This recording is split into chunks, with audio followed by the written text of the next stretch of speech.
va commencer par le dioptre sphérique.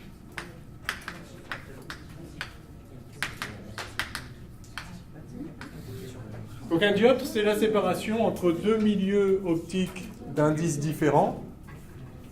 Et le dioptre sphérique, c'est une séparation en forme sphérique. Alors, je vous laisse le choix. On va passer d'un milieu N à un milieu N'. Et puis on va mettre une interface sphérique. Alors vous la voulez convexe ou concave? C'est-à-dire comme ça? Comme vous voulez. Ne serait-ce que le montage que pour les deux. Pour les deux? Oui, c'est juste des rayons, histoire de voir comment ils sont bien. Bon, j'ai choisi celui-là complètement au hasard. On va commencer comme ça. Le centre, c'est ici. Alors ça, c'est concave, ouais. Principe. Enfin, si on vient de là, c'est convexe. Mais bon. Allez, le centre, c'est ici. On va mettre... on va regarder les rayons qui partent du point A. Alors, évidemment, tout ça va être très grossi. Je vais peut-être... Mais c'est combien? Ouais, bon. Alors, voici le rayon.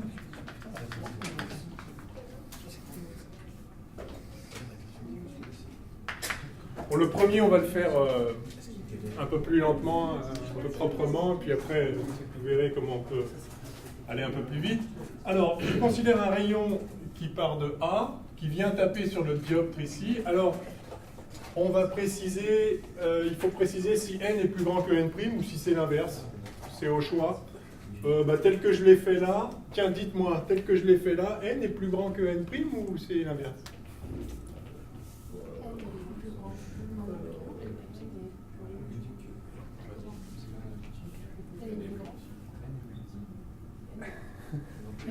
Pas tous d'accord.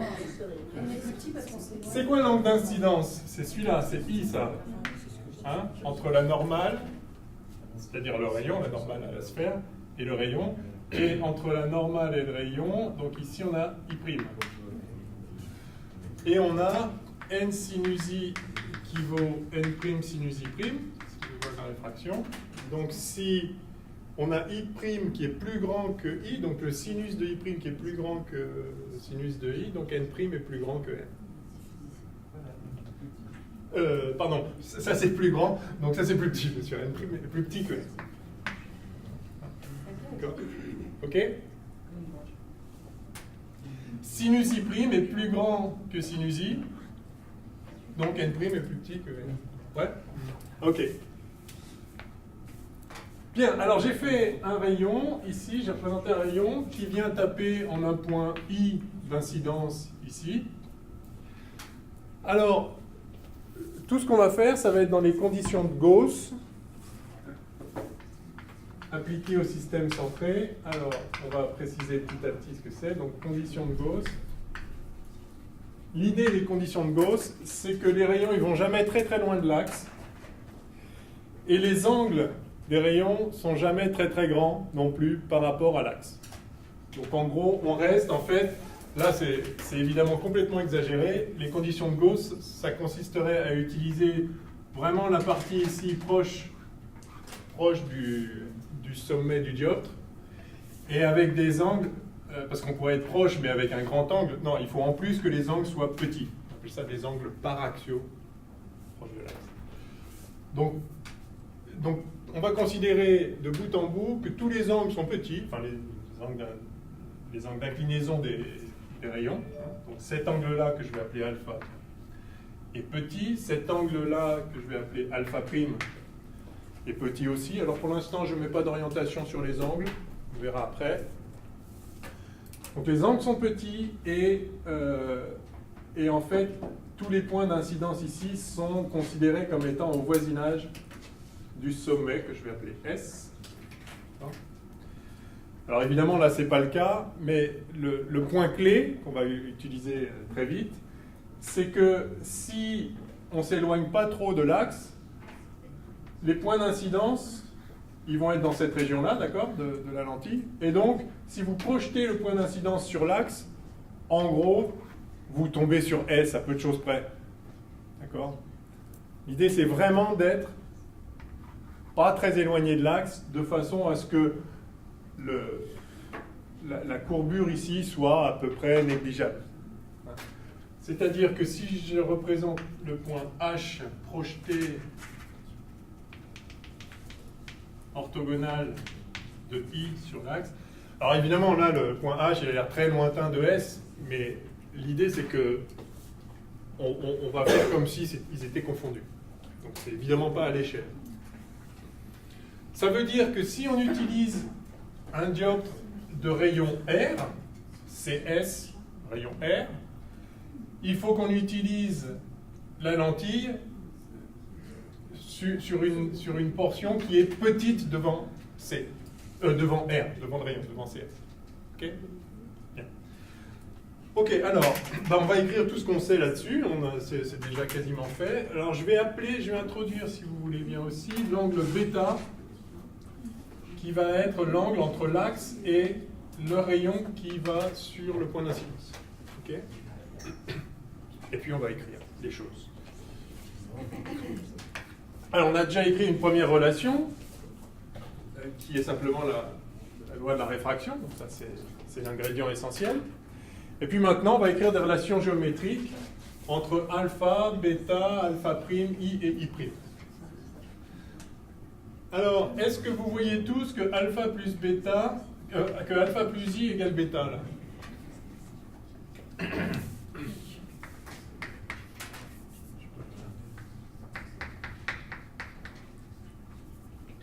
Yes? Alpha plus i plus cet angle-là, ça fera pi. Dans un triangle, la somme des angles fait pi. Donc ça, ça fait pi. Mais ça, c'est pi moins bêta. Si vous voulez, je vais l'appeler celui-là gamma pour voir. J'ai alpha plus i plus gamma qui vaut pi. Et gamma, c'est pi moins bêta. Donc j'ai alpha plus i plus pi moins bêta qui vaut pi. Donc j'ai alpha plus i qui vaut bêta. En gros, si vous prenez deux angles intérieurs et un angle extérieur, vous avez la somme des deux intérieurs est égale à l'extérieur. Bon, somme des angles d'un triangle vaut pi, je pense que ça ira. Donc alpha plus i égale bêta. Ok. Et puis, je vais écrire ici de même que alpha prime plus bêta, ça fait i prime.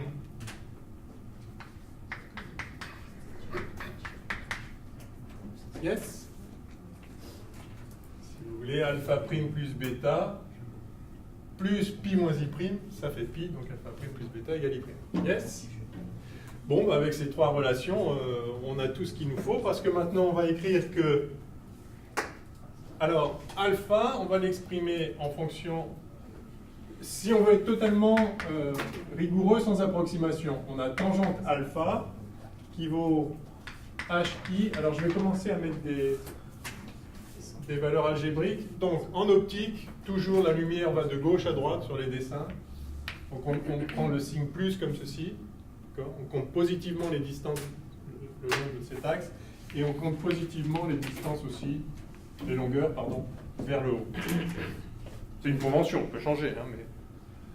Donc, et je vais représenter tout en grandeur algébrique. Donc tangente alpha, c'est hi, je mets la valeur algébrique, mais hi est positif en l'occurrence. Mais ceci sera général. Si on tapait vers le bas, ce serait négatif. Alors j'ai dit que j'allais prendre les angles, je vais prendre que les angles positifs. Ah, vous voulez qu'on mette des signes aux angles?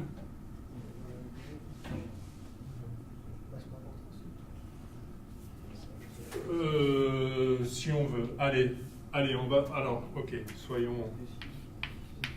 Pas besoin en l'occurrence, mais donc, je vais compter. Donc alpha est comme ça, parce que du coup, il va falloir que j'ajuste. I, alors l'angle d'incidence, c'est de la normale vers de la normale au rayon. Donc là aussi, de la normale au rayon. Et puis, pour les angles, là, on va aller de l'axe vers le rayon. Donc alpha prime, c'est celui-là. Alors du coup, bon ok, si on fait ça, il faut faire attention, c'était vrai en valeur, valeur absolue, là. Donc là maintenant il faut faire attention, alpha c'est bien alpha, ce que j'ai appelé bêta il est bien positif, par contre i c'est moins i maintenant. C'est vous qui avez voulu, hein? Non? Comme vous voulez. Qu'est-ce que je fais? On fait comme ça? Mais ça change rien qu'on mette les signes. Hein? Ça ne fait pas la même valeur. Ah bah il y aura un 6 moins, c'est tout. Mais ça ne va rien changer à la relation de conjugaison, ça c'est sûr. Au bout du compte, c'est juste si vous voulez que par convention, ce que j'ai appelé i, prime, alpha et bêta, c'est des angles positifs, ou bien c'est les angles en partant de... C'est les angles définis comme ça. Bon allez, trop tard, je continue. On va être rigoureux sur les angles. Enfin, c'était pas non rigoureux, hein, c'était juste une convention que j'avais appelé tous les angles. Enfin, j'avais pris la valeur positive des angles. Donc alpha, en fait, ce que j'avais appelé alpha prime, c'était moins alpha prime, et bêta reste toujours positif. Et par contre, i aussi est négatif. Ah, pardon, là c'était i prime d'ailleurs, soit dit en passant. Et il est également négatif dans cette relation. Ok? Bien, alors, tangente alpha, ça vaut quoi? Ça vaut hi sur ah, ou si on préfère, moins hi sur ha. Enfin bon, pour l'instant c'est bon. Ouais. Et par ailleurs, on a tangente alpha prime qui vaut... Alors, tangente alpha prime, ça va être hi sur... Alors attention, alpha prime comme ceci est négatif, la tangente va être négative, donc ça va être hi sur a'h en fait. Hein, vous voyez qu'on retrouve la symétrie entre alpha et alpha prime dans ces expressions parce qu'on a fait attention aux signes. Sinon, on verrait ici que les valeurs positives, ça ne change rien. Et puis tangente bêta, c'est hi sur ch. Yes? Bon, alors maintenant, condition de Gauss. Le point H, en fait, c'est le point I. C'est le point S, le sommet du dioptre. D'accord? Et deuxième chose, tous les angles sont petits, donc les tangentes sont égales aux angles. Tangente alpha, c'est alpha. Tangente alpha prime, c'est alpha prime. Tangente bêta, c'est bêta. Et par ailleurs, sinus i, c'est i, et sinus i prime, c'est i prime. D'accord? Donc ça, je vous ai dit déjà la dernière fois. Un angle petit, c'est un angle qui est égal à son sinus et à sa tangente. Donc dans les conditions de Gauss, on n'a que des angles petits. Et comme on ne s'éloigne jamais beaucoup de l'axe, la projection orthogonale du point d'incidence sur l'axe, c'est le sommet. À peu de choses près, à très peu de choses près. Donc ce qu'on va écrire maintenant sera d'autant plus vrai que ces conditions-là sont correctes. Enfin, sont des bonnes approximations. Bon, il n'y a plus qu'à écrire ce qu'on sait. On a donc, alors je vais réécrire ici alpha. Donc il y a le même SI pour tout le monde, le même HI pour tout le monde. Je vais appeler ça petit h, tiens, la hauteur du point I. Voilà. Donc ça fait H sur AS du coup. Je vais même mettre, je vais anticiper, je vais mettre moins H sur SA. Alpha prime, eh bien c'est pareil, moins H sur SA prime. D'accord? Je vais le dire d'ici, bien sûr.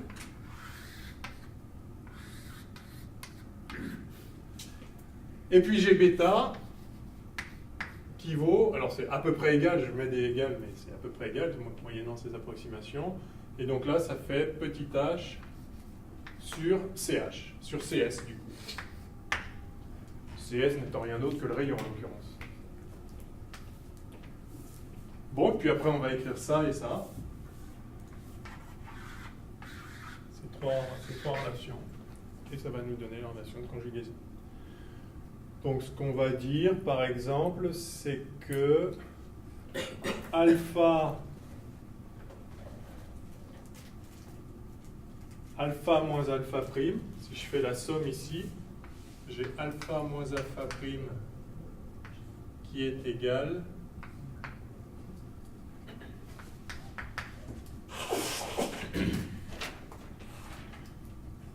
non, je vais plutôt, pardon, je vais pas faire ça. Alors, je vais écrire. Non, je vais pas faire ça. Je vais faire je vais faire la différence de ces trucs-là. Je vais faire alpha plus alpha prime.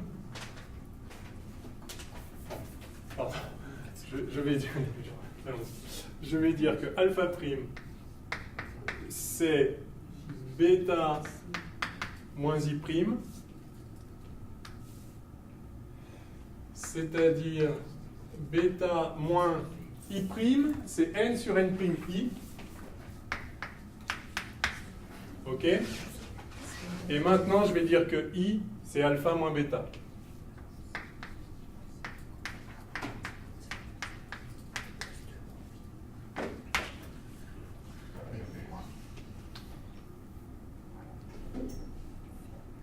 Ok? Ça va? Non? Alpha prime, c'est bêta plus i prime. Bien joué. Si. I prime, c'est ni sur n prime. Donc, ok, merci. Donc là, maintenant, c'est bon. Donc, bêta plus n sur n prime. Et le petit i, c'est alpha moins bêta. Ça, c'est bon. Ok, et donc ça me fait n' alpha prime égale, je multiplie tout par n prime, égale n' moins n bêta plus n alpha.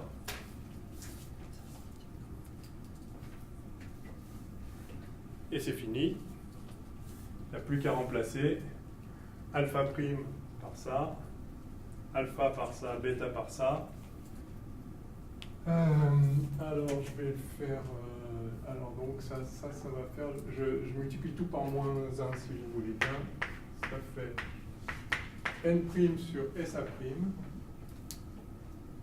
Je mets ça, donc moins n sur alpha, donc avec le moins 1 plus n sur alpha, donc moins n sur SA égale n' moins n.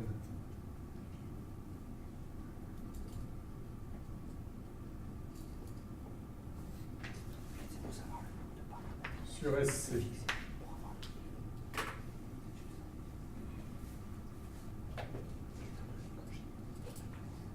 Égale N moins N prime sur CS.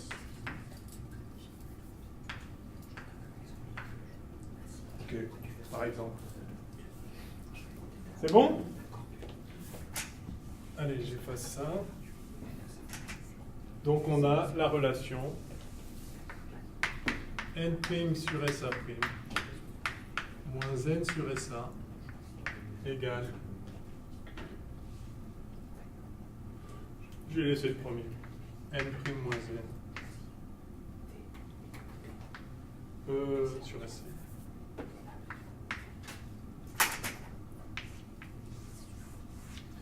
Voilà la formule de conjugaison du dioptre sphérique séparant un milieu d'indice n d'un milieu d'indice n'. C'est bon? Donc c'est de la belle géométrie.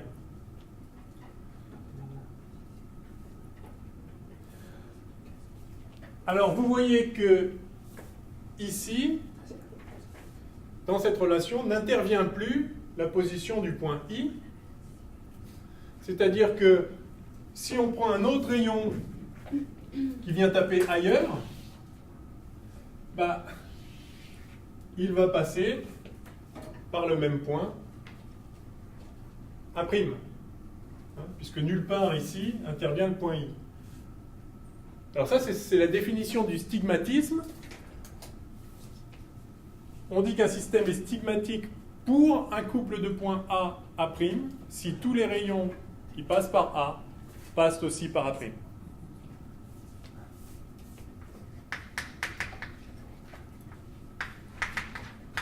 Stigmatisme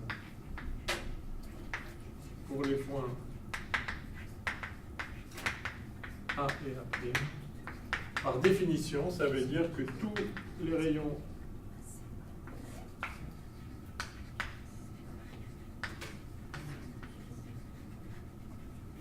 passant par A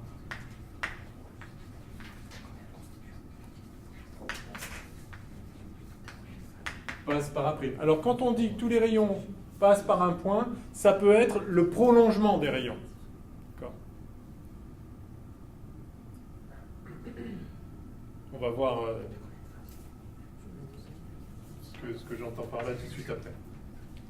Si les rayons sont des droites, vous les prolongez s'il le faut, et ces rayons passent par le point A'. Enfin, tous les rayons qui passaient par A passent par A'. Alors,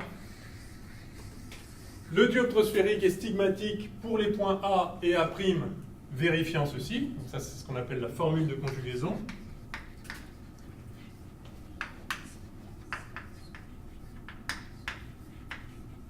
Mais pour avoir ce petit miracle, il a fallu faire une hypothèse, c'est-à-dire il a fallu faire l'hypothèse que le point H, c'était le point S.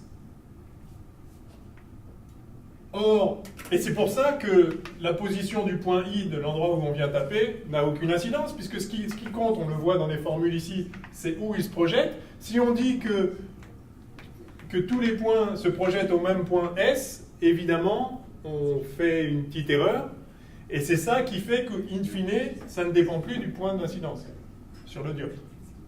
Donc en fait, ce stigmatisme ici, il n'est pas parfait. Il est approché dans les conditions de Gauss. Donc on a ici, je ne sais pas où l'écrire. Ouais, je peux effacer tout le reste. Donc les conditions de Gauss permettent d'avoir un stigmatisme approché. Si on n'avait pas simplifié les tangentes en leurs angles, dans cette formule interviendrait explicitement la position du point H, c'est-à-dire la position du point I sur laquelle on est venu taper sur le dioptre. Mais dès lors qu'on peut confondre H et S, donc ça vous donne très clairement, et qu'on peut confondre les sinus des angles à leur valeur, donc ça vous donne très précisément, concrètement, ce qu'il faut pour que les conditions de Gauss soient vérifiées. Si on fait ces hypothèses-là, pour autant qu'on puisse écrire tout ça, alors ça ne dépend plus de la position, et donc c'est stigmatique. Le système est stigmatique. Pour n'importe quel point A, vous avez un point conjugué, A', ça s'appelle le point conjugué, qui est relié par cette relation de conjugaison. OK ? Alors, ce qui est intéressant là, c'est qu'en fait, on a pris un cas particulier avec un dioptre concave et n' plus petit que n. Il y a 4 cas possibles. On pourrait avoir un dioptre convexe avec n' plus petit que n, donc celui-là, ou bien concave avec n' plus grand que n, ou bien convexe avec n' plus grand que n. Il y a les 4 cas. Les 4 donnent exactement la même relation quand on fait bien attention justement aux signes ici. On prend bien les valeurs algébriques. Alors peut-être si vous voulez on peut en faire un autre juste pour voir très rapidement. Ça vous montrera aussi comment on peut faire vite. Là j'ai tout explicité, mais si on fait les choses rapidement, vous allez voir que c'est très simple. Ça veut dire que si vous avez un doute, vous pouvez retrouver ça en 15 secondes sur votre brouillon le jour du concours. Alors on va en prendre un autre, on va prendre un comme ça, là. A. Donc C ici.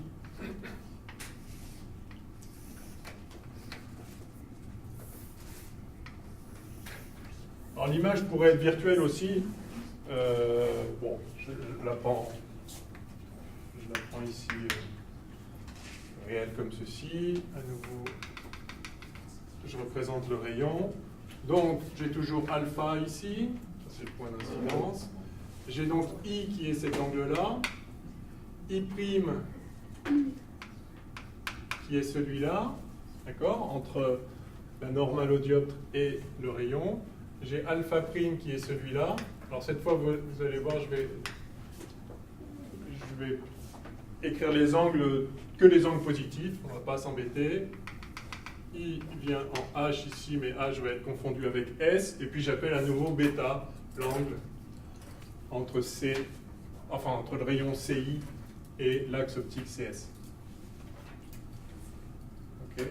Donc c'est essentiellement la même chose, sauf que évidemment le centre est de l'autre côté là.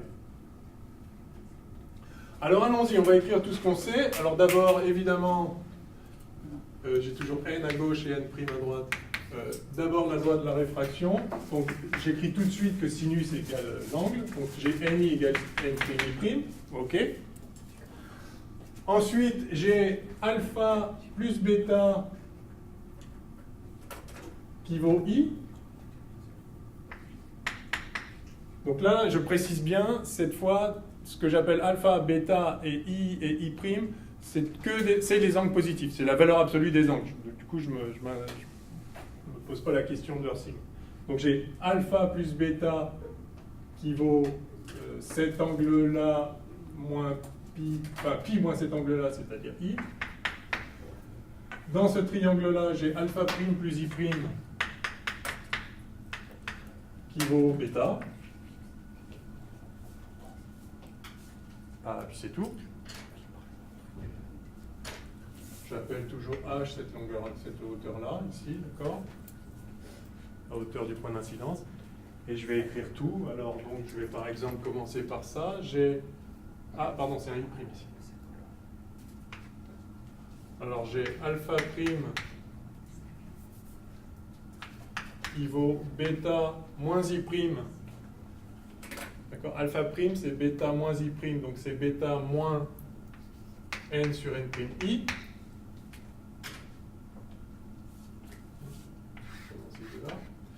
et puis i, c'est alpha plus bêta. Donc j'ai en fait alpha' qui vaut bêta moins n sur n', alpha plus bêta. Et donc j'ai n' alpha' plus n alpha qui est égal à n' moins n bêta. Voilà. Alors au signe près lié au fait que là maintenant on n'a que des angles positifs, c'est la même formule qu'on avait avant, mais on va remplacer ici ce que valent alpha', alpha et bêta avec les grandeurs SA, SC, SA'. Et on obtient, alors, alpha', c'est sa tangente, d'accord, condition de Gauss. Donc sa tangente, c'est cette hauteur-là divisée par AH, par A'H, c'est-à-dire A'S, d'accord. Alors, et puis, tout va être multiplié par h, donc je l'enlève. Donc ça fait n' sur SA'. Hein, ça, SA' est positif. L'angle alpha' était positif. Ça fait ça. N' sur SA'. Ensuite, alpha, alpha c'est pareil, c'est h sur AS, c'est-à-dire moins SA. Donc ça fait moins n sur SA égale n' sur n, et que vaut bêta? Bêta c'est égal à sa tangente, c'est-à-dire h sur SC. Et voilà la relation de conjugaison. Vous voyez, en 3 lignes. Hein. Il faut juste écrire les angles et pouf. Et évidemment, j'espère, c'est la même chose que l'autre. Oui. Voilà. Okay. Alors on pourrait rejouer le même jeu en prenant maintenant n' plus petit que n. D'ailleurs, c'est peut-être le cas ici. Oui, en l'occurrence, ici, n'. Ah oui, maintenant, si, c'est pas. Ah non, n est plus grand que n ici, hein, puisqu'il s'est rapproché de l'axe. S'il s'en était éloigné, on aurait eu une image virtuelle, en l'occurrence. Mais les mêmes relations, d'accord, si on avait un truc comme ça, enfin, je sais pas, un truc comme ça, vous appelez toujours alpha prime ça, bêta ça reste ça, et on a toujours la relation alpha prime plus bêta égale i prime. Donc c'est les mêmes relations, donc c'est normal que ce soit à gauche ou à droite, on va obtenir la même relation de conjugaison. Bref, faites-le si vous voulez tranquillement pour vous entraîner, refaites les deux autres cas, et vous allez voir qu'évidemment on trouve la même relation. C'est bon? Et à nouveau, c'est stigmatique de façon approchée dans les conditions de Gauss, dès lors qu'on peut considérer que les tangentes sont égales aux angles et que le point H, c'est le même pour tout le monde. Ce n'est rien d'autre que le point S. Bon, alors maintenant qu'on a ça, on va faire les lentilles minces. Parce qu'une lentille mince, ce n'est rien d'autre que l'association de deux dioptres, l'un derrière l'autre. Je peux effacer ?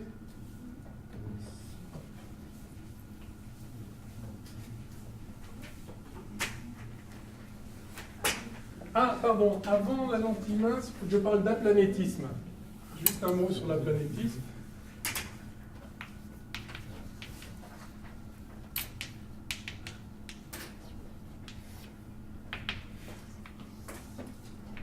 Donc je refais un dioptre sphérique. Alors, l'aplanétisme, c'est lié il y a plan là-dedans. Là. Alors, l'idée, c'est que si vous avez un objet orthogonal à l'axe, donc si vous construisez, comme on vient de le faire, l'image de A, ça va être un certain point, A' quelque part. Pour le dioptre sphérique, il y a une propriété évidente, c'est qu'il y a une symétrie de révolution autour du centre C. Bon, pas tellement à l'échelle. Donc, si... je vais faire ça un peu plus simple. Je vais mettre un objet ici.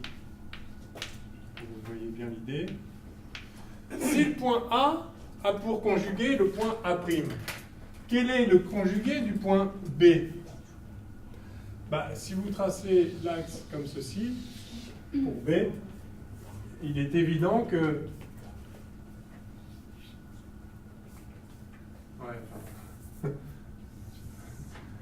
Okay.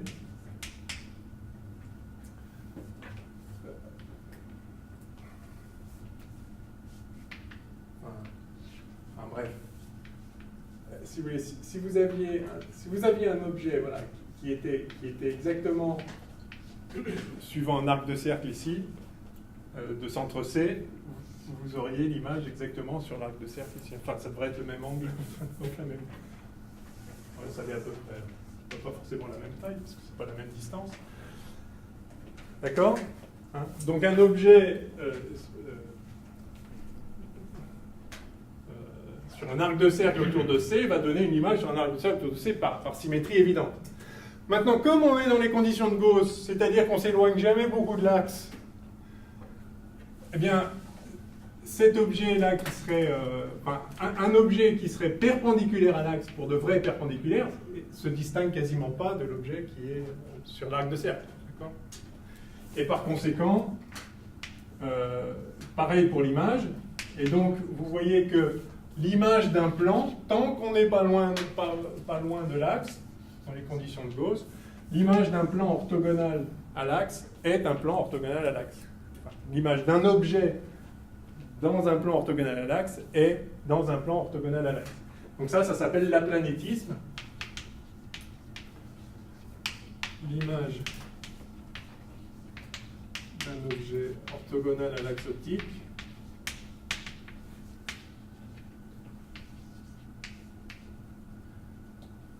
est orthogonal à l'axe optique.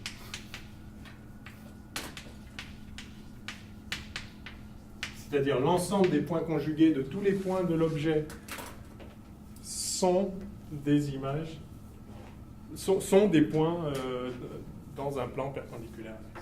C'est bon? Alors ça, c'est complètement évident pour un dioptre sphérique. Mais on voit bien que c'est approché. Ce n'est vrai que pour autant qu'on puisse considérer que l'arc de cercle et la droite et le plan perpendiculaire à l'axe sont confondus. C'est pas loin d'être vrai. Yes? Alors, passons maintenant à l'association de deux dioptres pour former une lentille mince. Je peux effacer? Non?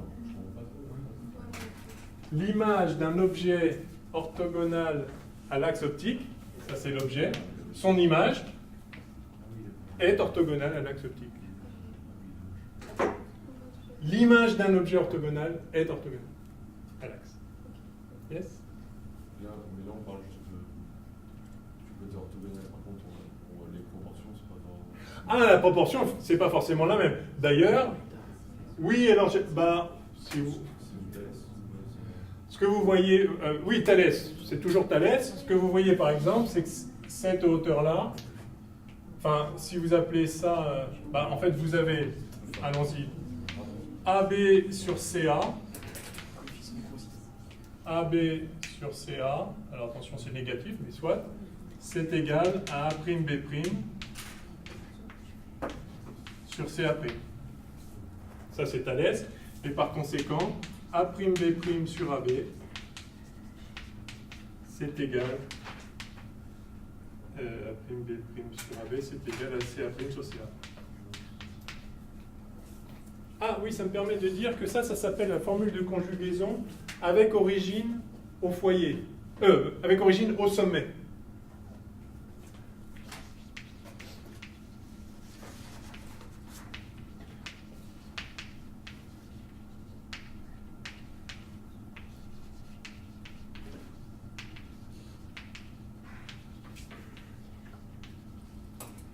Simplement parce qu'on prend pour origine, pour repérer la position des points le long de l'axe, le sommet.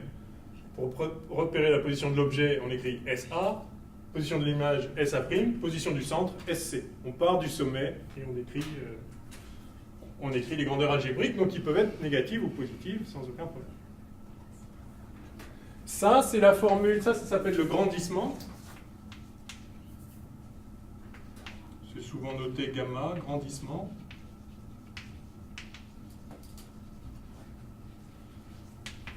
Alors là, c'est avec origine au centre.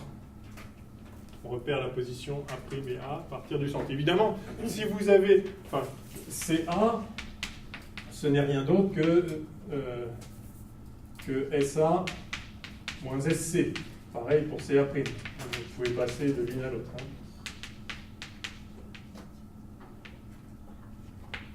Bien sûr. Les grandeurs algébriques sur un même axe, c'est comme des vecteurs. Vous avez une relation de Chasles, si vous voulez, là.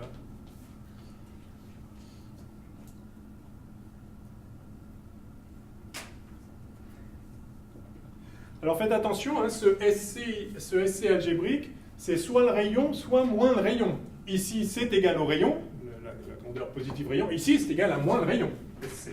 Enfin, SC algébrique, ici, c'est moins le rayon du dioptre. D'accord ?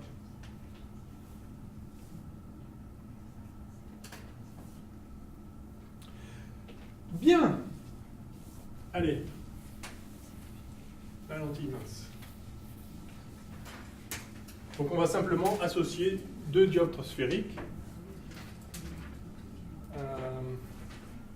Je peux effacer là ou...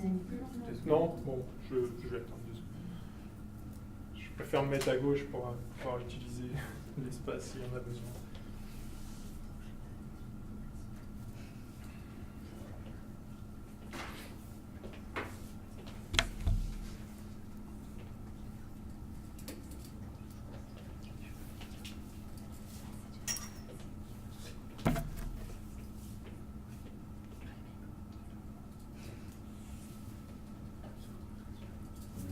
Ouais. Vous avez dit l'image objet perpendiculaire à l'axe optique dans les conditions de ce...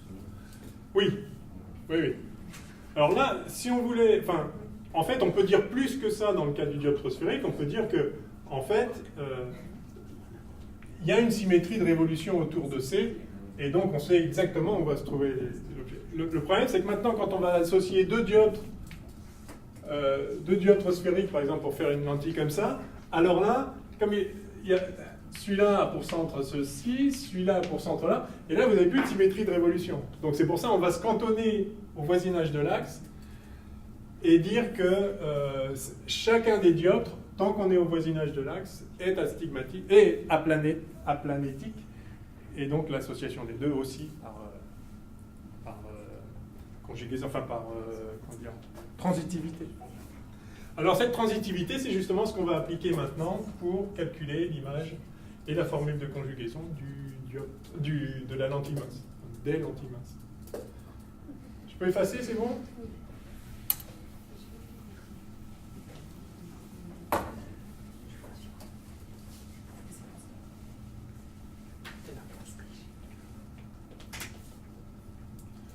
Alors, lentille mince.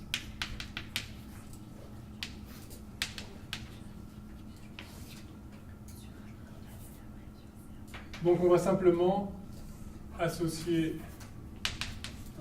association de deux dioptres sphériques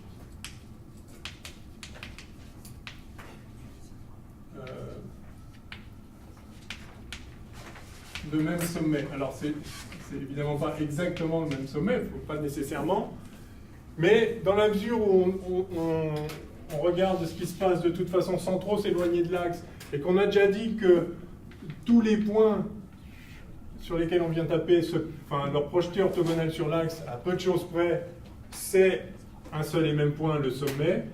Eh bien, le sommet de la lentille 1, S1, le sommet de la lentille 2, S2, et puis le centre, si vous voulez, de la lentille O, tous ces points-là vont être considérés comme les mêmes. Et donc, c'est aussi le même que la projection orthogonale de n'importe quel... Enfin, du point d'incidence et du point de sortie. Donc on est toujours dans les conditions de Gauss, bien sûr. Et en plus, c'est ça qu'on appelle même sommet, on a S1 qui est en gros égal à S2 et qu'on va appeler O, qui est le centre de la lentille. Enfin, centre étant pas un mot, enfin on appelle ça centre, mais c'est pas le centre d'un cercle, hein, c'est le milieu de la lentille. Je vais juste l'appeler. Ok. Alors, comme la formule de conjugaison du dioptre, on a vu qu'elle était la même, je vais la réécrire, n' sur SA' moins n sur SA égale n' moins n sur SC. Vous voyez, il y a une espèce de symétrie bien jolie là-dedans, en fait, hein, avec origine aussi. Comme ça, on a vu que c'était vrai, quel que soit le signe de n' moins n, quelle que soit la convexité ou la concavité, en fait, on va pouvoir simplement appliquer cette relation pour le premier dioptre, puis la même pour le deuxième dioptre, et ça nous permettra de traiter d'une seule formule le cas d'une lentille comme ceci, avec d'abord convexe puis concave, mais ça traitera aussi deux concaves. Alors deux concaves avec le premier rayon plus grand que le deuxième, ou bien deux concaves avec le premier rayon plus...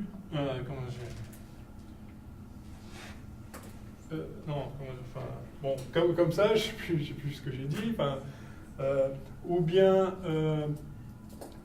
une concave puis une convexe, mais dans l'autre sens, ou bien... voilà. D'accord. N'importe quelle combinaison de deux dioptres, quelle que soit l'orientation, tout ça se traite avec la même formule, donc il y a juste à les appliquer, puis on va voir ce que ça donne. Alors, on va dire que l'indice de la lentille, c'est n, et puis on va la placer dans l'air. Ah, on pourrait même être plus général que ça et la placer dans un milieu n0. Allez, tiens, soyons généraux. Ok? Alors, du coup, j'ai un point A qui donc voilà, émet des rayons. Et alors, le point A, donc alors, par le dioptre 1, le point A devient le point A1. Et par le dioptre 2, le point A1 va devenir le point A'. Ça vous va? Allez, alors on y va. Le dioptre 1 me dit que, alors le N' du dioptre 1, c'est N. C'est le milieu d'arrivée. Donc j'ai N sur S1. Allez, je vais écrire proprement comme ça. Donc j'ai N sur S1 A1, ça c'est l'image du premier dioptre, moins N0 sur eh bien, S1A, ça va être égal à N moins N0 sur S1C1. Yes?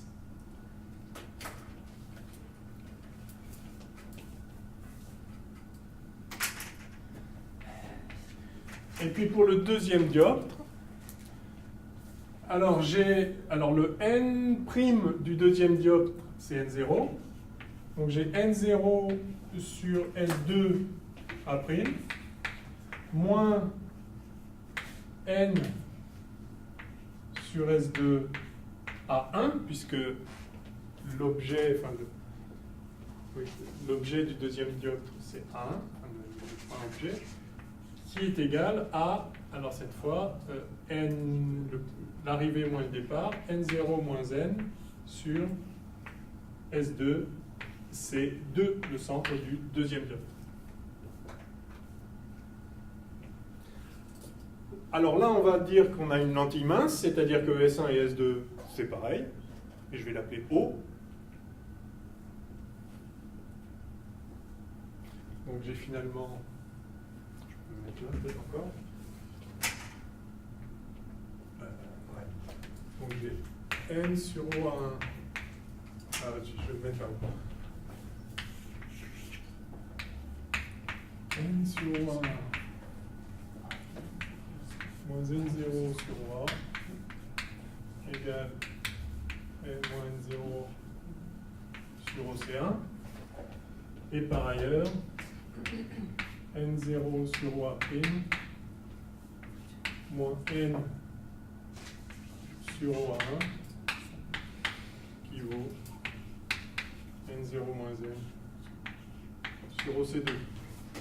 Il suffit de regarder 15 secondes, même pas, une demi-seconde ces deux lignes pour voir qu'en les additionnant, on obtient N0 sur OA', ces deux-là s'en vont, moins N0 sur OA.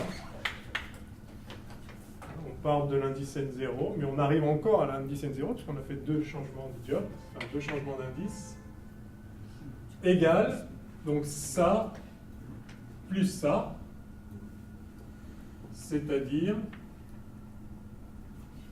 N moins N0 facteur de 1 sur OC1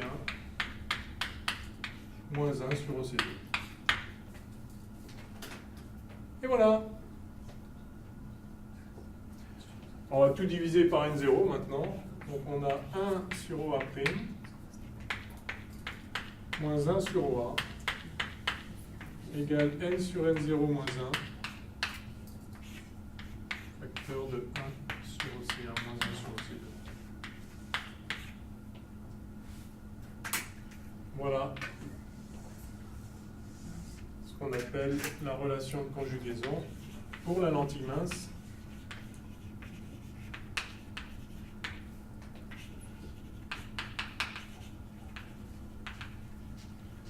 avec origine au sommet ou au centre. Je crois qu'on dit plutôt centre. Ok?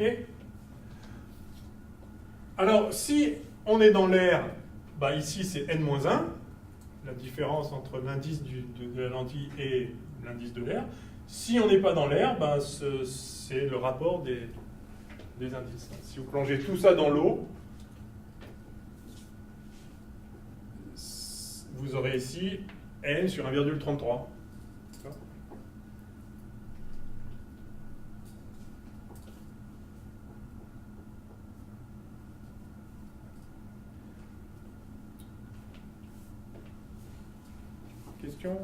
Question ?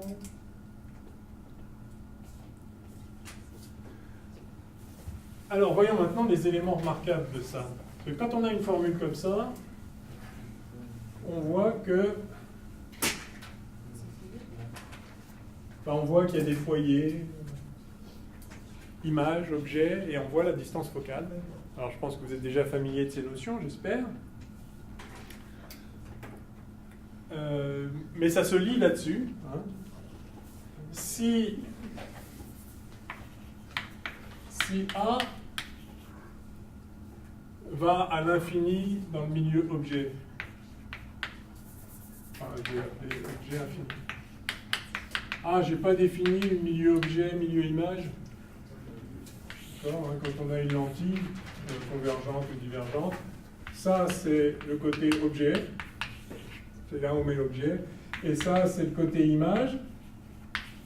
C'est là où se formerait l'image si elle se formait sur un écran. Dans certains cas, c'est le cas. Dans certains cas, l'image est virtuelle, c'est-à-dire qu'elle se trouve du côté objet. Mais en tout cas, si la lumière se déplace comme ça, à gauche, vous avez l'objet, le milieu objet. À droite, vous avez le milieu image. Maintenant, si l'objet est dans le milieu objet, on dit que c'est un objet réel. Si l'objet est dans le milieu image, on dit que c'est un objet virtuel. Si l'image est dans le milieu image, on dit que c'est une image réelle. Si l'image est dans le milieu objet, on dit que c'est une image virtuelle. On va faire des exemples. Je vois quelques yeux qui s'arrondissent. Commençons par introduire les éléments, les distances focales. Si A, le point A, on le met à l'infini dans le milieu objet. Donc un objet réel à l'infini. Objet réel à l'infini. Si on fait ça, eh bien, évidemment, 1 sur OA tend vers 0. Et par conséquent, on a 1 sur OA' qui est égal à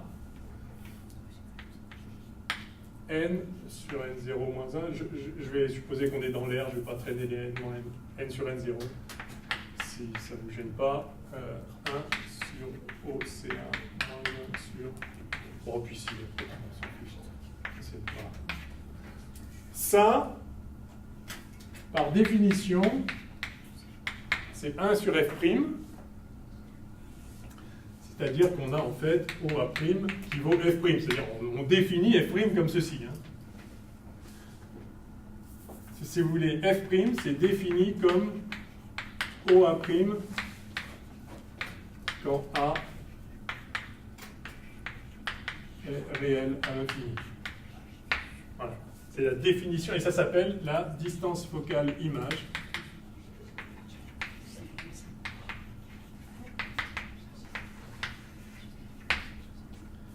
Distance focale image.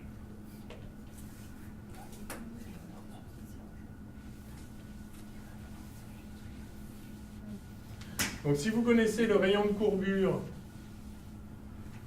des deux dioptres, les deux faces de la lentille, et son indice, vous connaissez la distance focale. La voilà. Enfin, la voilà. Donc par définition, alors, donc f' c'est la distance focale, on appelle ensuite foyer image, on note f',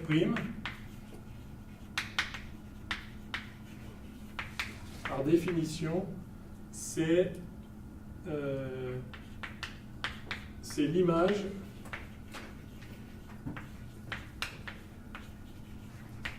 d'un objet à l'infini sur l'axe.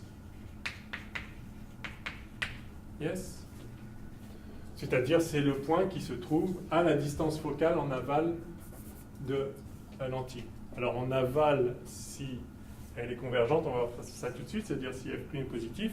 Mais en aval d'une valeur négative, ça veut dire en fait en amont, si f' est négatif, en fait, l'image d'un point à l'infini se trouve du côté objet et est donc virtuelle. On va représenter ça.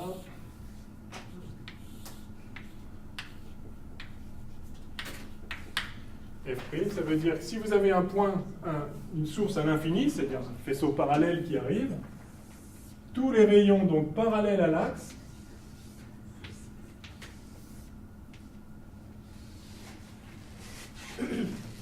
vont converger, c'est-à-dire vont tous passer par le point F', parce que simplement F' est l'image du point à l'infini.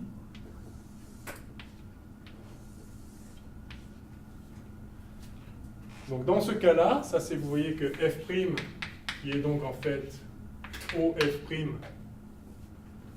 c'est toujours le cas, hein, c'est par définition, hein. F' ici est positif, on dit qu'on a une lentille convergente.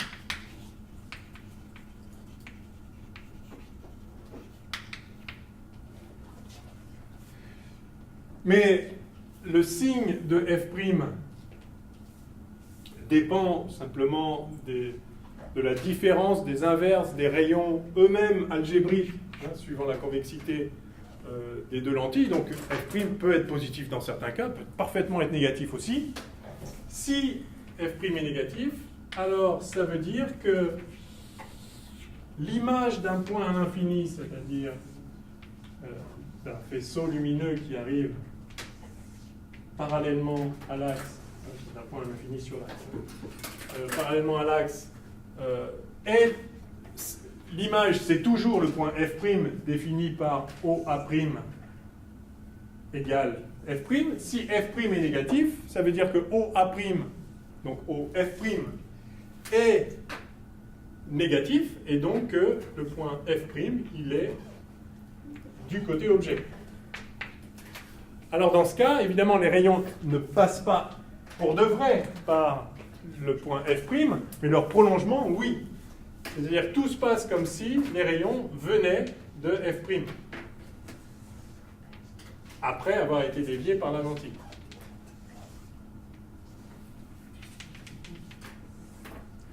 Donc voilà.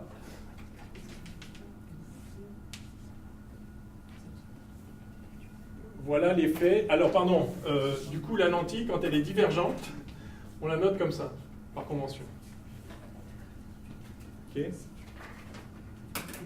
Donc ça c'est pour F', toujours égal à OF' par définition, négatif.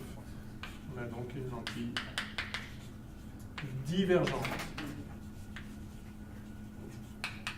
Yes?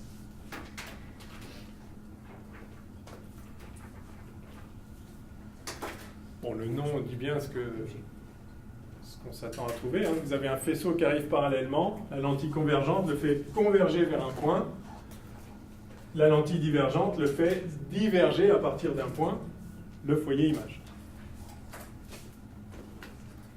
Ouais?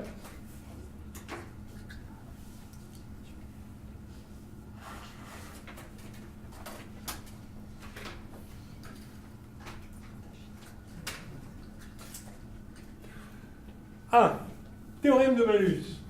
Revenons sur... On a dit que les rayons, ils n'existaient pas en réalité. C'est une façon de représenter les normales aux surfaces d'onde. En vrai, la lumière, c'est des ondes électromagnétiques. Donc vous avez des surfaces d'onde, c'est-à-dire des surfaces équiphases dans la vibration lumineuse. Alors, représentons ces surfaces. Vous allez voir, c'est...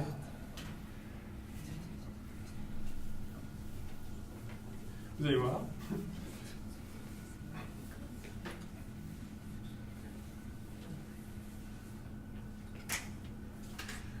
Dites-moi, comment sont les surfaces d'onde, là? Dans le premier cas, là. Les rayons ne sont rien d'autre que les orthogonales aux surfaces d'onde. Donc les surfaces d'onde, ici, c'est des plans. Voilà une surface d'onde, enfin, plan parallèle, enfin, orthogonaux au tableau. D'accord? Voilà. Donc vous avez une onde qui vient de l'infini, une onde plane. Si vous voulez, c'est probablement, si la source est un point, c'est une onde sphérique, mais on est tellement loin que c'est des plans qui arrivent, d'accord? Donc vous avez une onde plane qui arrive ici. Et puis, ça arrive sur la lentille. Quelles sont les surfaces d'onde après? Ben, ça va être des sphères.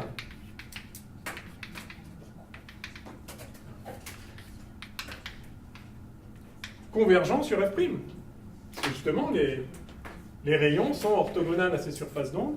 Et donc, ce que fait la lentille convergente, c'est qu'elle vous transforme un plan d'onde, enfin une surface d'onde plane, en une surface d'onde sphérique convergente vers un foyer, justement, ce qu'on appelle le foyer image.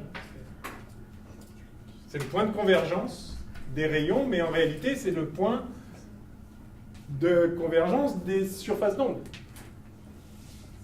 Alors, on peut maintenant comprendre quantitativement dans quel cas une lentille va être convergente ou divergente.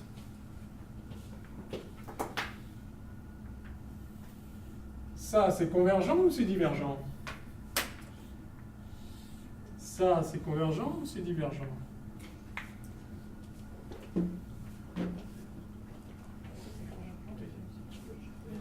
Imaginez un plan d'onde qui arrive là. Dans un milieu d'indice n plus grand que 1, dans un milieu d'indice n plus grand que 1, l'onde se propage plus vite ou moins vite? Moins vite. L'onde va être ralentie là-dedans. Là, elle continue à la même vitesse, mais là, elle est ralentie, elle va être un peu derrière.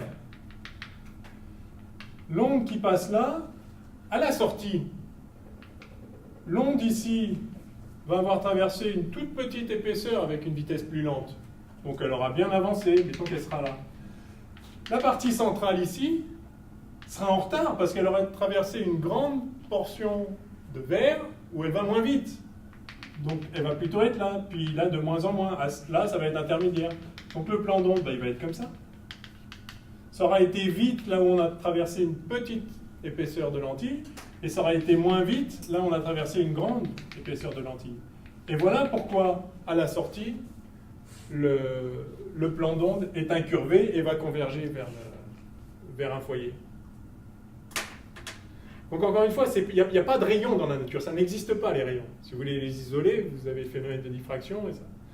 Mais c'est une bonne représentation parce qu'effectivement, localement, toutes les ondes sont planes, hein, même celle-ci qui est sphérique, elle est localement plane. Donc vous pouvez effectivement dire qu'il y a une normale à ce plan, et vous pouvez définir le rayon comme justement la ligne qui est orthogonale aux surfaces d'onde, en suivant de proche en proche, de point en point. Donc vous voyez qu'une lentille, en fait, c'est pas que ça défléchit des rayons. En vrai, ça altère la forme d'un plan d'onde. Mais on peut l'interpréter sous forme de rayon dans le cadre de l'optique géométrique, tant qu'on ne limite pas les faisceaux à des tailles trop petites, auquel cas, typiquement de l'ordre de la longueur d'onde, auquel cas la définition même du plan d'onde ne serait pas très pertinente. Là, à l'inverse, si vous avez un faisceau parallèle qui arrive, eh bien, c'est ce bout-là qui va être en retard. Parce qu'il aura traversé une grande épaisseur à petite vitesse. Par contre là, il va aller vite. Donc en fait, vous allez avoir un plan d'onde comme ça à la sortie. Ici, ça aura été ralenti par rapport à là. Voilà. D'accord ? Et donc ça, c'est effectivement une surface d'onde sphérique, mais avec un centre du côté gauche. Donc, ça a l'air d'être des rayons qui partent de ce centre-là. Ok ? Donc vous voyez finalement que de toutes les formes de lentilles possibles, celles qui ont des bords minces, c'est-à-dire qui sont plus épaisses au centre qu'au bord, sont convergentes. Et celles qui ont des bords épais sont divergentes, parce que ça aurait été plus ralenti sur le à l'extérieur. Alors vous pouvez vérifier avec la formule de la surface focale, donc c'était n-1, 1 sur OC1 moins 1 sur OC2, enfin n sur n0 moins 1. Vous pouvez vérifier que si vous avez, alors par exemple, prenons celle-là par exemple, vous avez OC1, C1 est de ce côté-là, donc OC1 est positif, et OC2, C2 est de ce côté-là, OC2 est négatif. Donc vous avez bien un nombre positif plus un nombre, enfin moins un nombre négatif, donc ça c'est bien positif, et vous retrouvez que f' est positif, comme il se doit pour une lentille convergente. Évidemment, c'est équivalent. D'accord ? Tiens, c'est rigolo, si on met cette lentille, non pas dans l'air, mais dans un milieu plus réfringent qu'elle. Si en fait, donc si ça c'est n, et qu'on met tout ça dans n' plus grand que n, bah, cette lentille devient divergente en vrai. Vous pouvez le voir là-dessus, parce que d'un seul coup, ça, vous vous rappelez que c'est plus n, mais n sur n0. Si n sur n0 est plus petit que 1, si n0 est plus grand que 1, eh ben ça reste positif, mais ça devient négatif.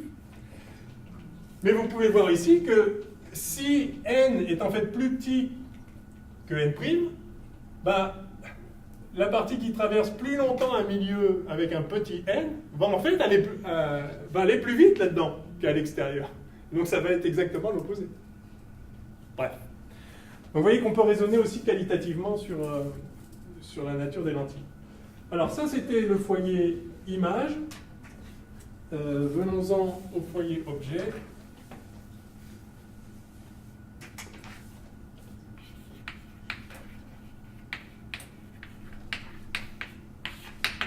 Donc on note F, et par définition, c'est le point dont l'image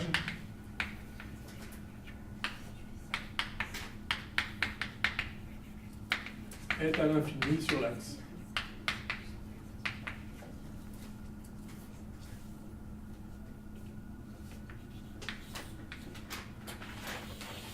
Alors pour une lentille convergente, le foyer F, c'est le point tel que tous les rayons qui partent de F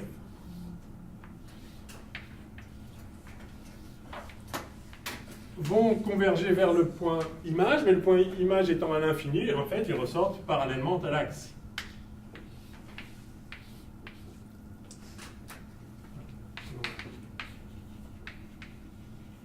Tous les rayons passant par F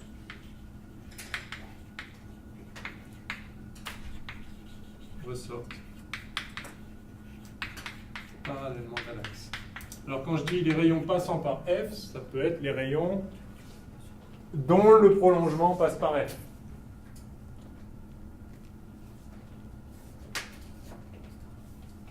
Donc à nouveau, ça correspond à l'intuition de la convergence. Hein. On a un faisceau qui diverge et que la lentille fait reconverger juste... ça limite la divergence et ça rend le faisceau parallèle.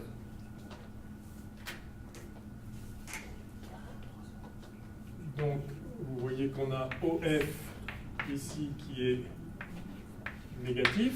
Alors, que vaut OF? Il suffit d'écrire la relation de conjugaison. Vous vous rappelez, on avait 1 sur OA' moins 1 sur OA égale une certaine grandeur qu'on avait déjà identifiée comme étant 1 sur F'. Et donc, vous voyez que si on veut maintenant l'image à l'infini, si OA' tend vers l'infini, alors on a 1 sur OA' qui vaut 0, et par conséquent, on a en fait OA, qui dans ce cas est OF, qui vaut simplement moins F'. Enfin, je vais l'écrire d'abord comme ça.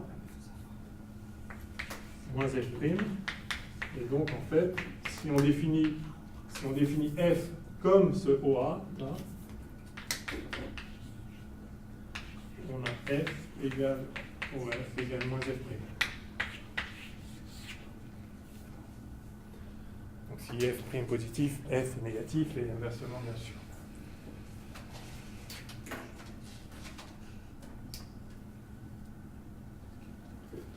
Alors dans le cas de la lentille, donc ça c'est pour la lentille convergente, vous voyez que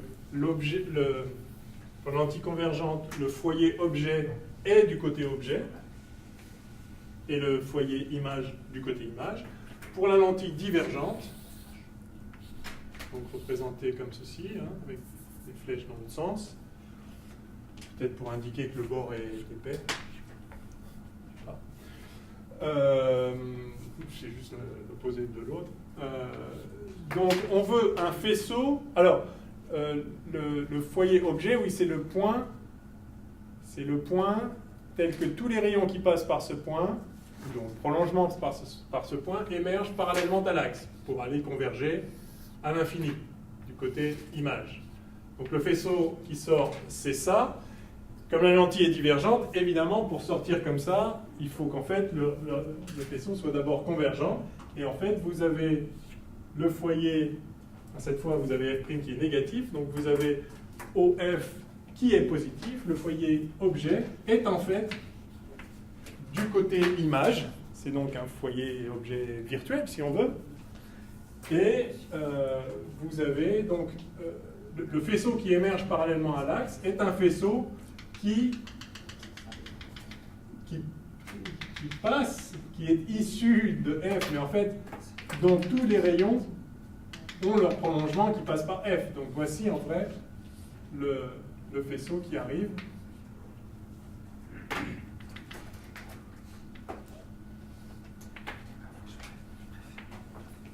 Qui vient converger vers F. Donc F est l'objet en fait. Tous les rayons qui sont du côté objet, du côté gauche, passent par F. Pas eux, mais leur prolongement. Donc F est bien l'objet virtuel de cette lentille divergente qui donne une image à l'infini réelle sur l'axe. À nouveau, ça correspond à l'idée de faire diverger un faisceau, parce qu'on a un faisceau qui converge et qui après ne converge plus, a été déconvergé, si vous voulez. Donc il est parallèle à l'axe, mais voilà, c'est une lentille divergente. Ouais. Bon, c'est pas si mal. Il faut qu'on introduise encore, qu'on dise un mot des rayons qui passent par le centre, et puis après on pourra faire des constructions d'images. Parce que pour l'instant, on s'est intéressé qu'à des images de points qui sont sur l'axe. Peut-être dire un mot. Oui. Oui, ok. Donc ça, c'est le foyer. Foyer objet, foyer image. On va parler maintenant du plan focal. Je peux effacer là, hein, c'est bon? Oui.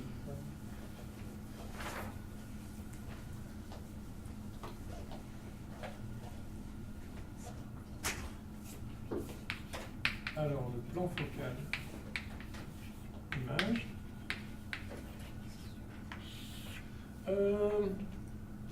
Non, pardon.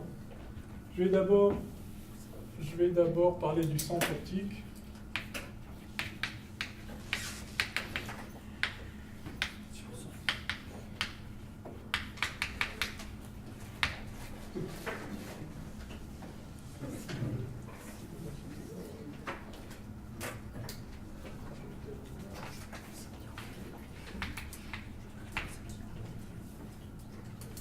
Je vais écrire déjà ce que je veux dire. Tout rayon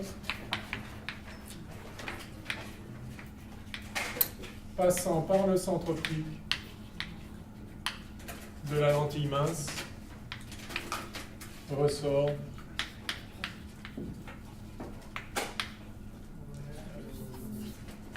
parallèlement à lui-même.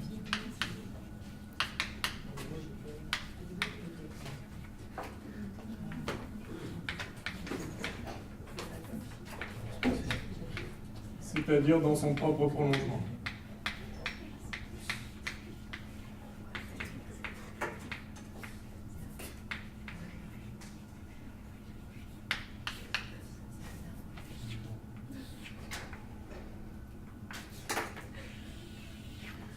si vous avez un rayon qui vient passer par le centre optique, alors, en réalité,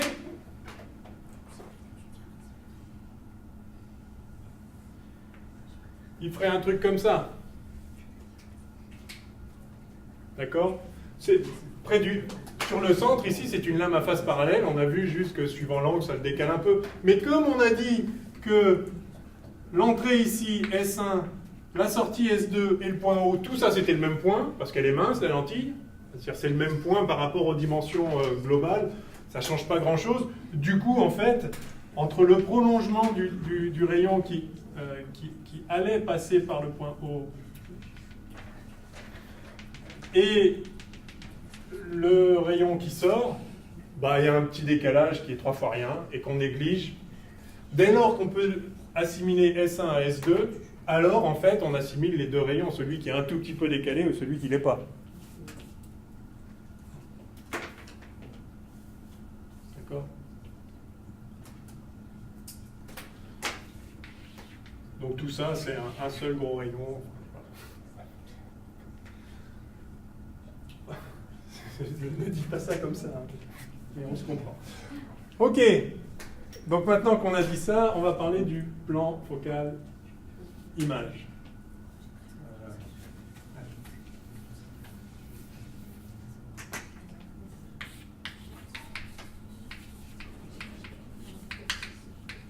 Plan focal image. Alors, on a vu qu'un faisceau parallèle à l'axe, c'est-à-dire provenant d'une source d'un objet à l'infini, sur l'axe, va converger au point F'. Mais qu'en est-il maintenant d'un faisceau parallèle à l'axe, mais... non, pas parallèle à l'axe, d'un faisceau parallèle, mais pas parallèle à l'axe. D'un faisceau... Donc qui vient de l'infini aussi, d'accord, un faisceau parallèle, mais qui n'est pas parallèle à l'axe. Alors, l'idée, c'est qu'en fait, ça, c'est l'équivalent. Donc là, on va invoquer l'aplanétisme. On a vu qu'un objet orthogonal à l'axe a une image quelque part orthogonale à l'axe. Ceci est vrai, y compris si on met la source à l'infini. Ceci est vrai par condition de Gauss, et les conditions de Gauss sont d'autant plus vérifiées si on est loin, puisque du coup, on aura des angles qui sont encore plus petits. Plus l'objet est loin, plus les angles sont petits. Donc, tant qu'on reste dans les conditions de Gauss, donc avec les petits angles, un objet lointain, si l'image est orthogonale est dans un plan orthogonal au plan objet. Mais ici, le plan objet, il est à l'infini. Donc, l'image d'un objet à l'infini, ça va être le plan orthogonal à l'axe qui passe par un des points. On sait que le point sur l'axe à l'infini a pour image F'. Donc, voilà le plan focal image. C'est le plan orthogonal à l'axe qui passe par F'. Alors si l'entille était divergente, le plan focal image serait pareil, hein, le plan orthogonal à l'axe qui passe par F', qui se trouverait donc à gauche. Ce serait virtuel, soit. Ça veut dire que tous ces rayons issus d'un faisceau parallèle vont tous converger au même point, quelque part dans le plan focal image. La question c'est où? Eh bien pour ça, il suffit de réaliser que parmi tout ce faisceau parallèle, il y a un rayon qui passe par le centre, et celui-là n'est pas dévié, comme on vient de le voir. Donc vous prenez dans ce faisceau parallèle, enfin vous prenez un rayon parallèle à ce faisceau qui passe par le centre, celui-là c'est sûr il n'est pas dévié, donc il va converger ici, et du coup les autres aussi, puisque le système est stigmatique et aplanétique, dans les conditions de Gauss. comme ce faisceau parallèle vient de l'infini, de même que le faisceau parallèle est parallèle à l'axe, ils vont, l'image, le point de convergence, va se trouver dans le même plan orthogonal à l'axe. Donc voici l'image. On appelle ça parfois un foyer secondaire. Enfin, c'est le foyer d'un faisceau parallèle, mais qui ne serait pas parallèle à l'axe.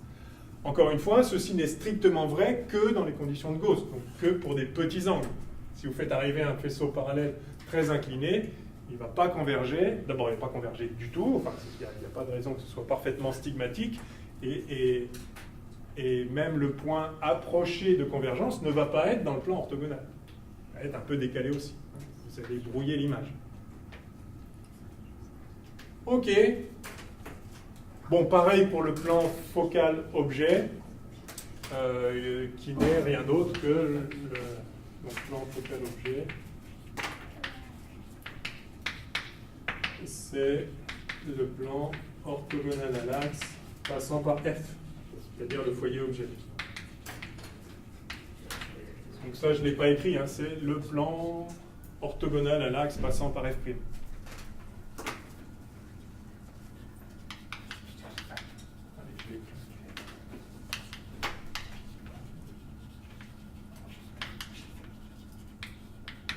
Yes, orthogonal à l'axe passant par F. Oui, et donc tout faisceau issu d'un point de ce plan ressort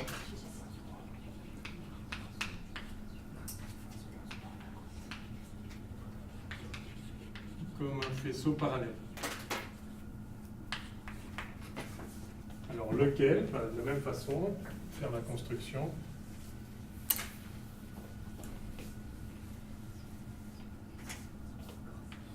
Donc j'ai cette fois, je vais prendre une lentille. Je peux prendre une convergente. Non, attendez. Oui, pas objet. Donc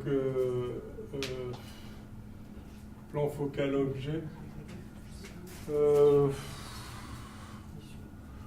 Alors, je vais commencer par le plan focal objet d'une lentille convergente. Donc, si F est là, voilà le plan focal objet. Et si je pars d'un point ici, B, j'ai un faisceau issu de ce point.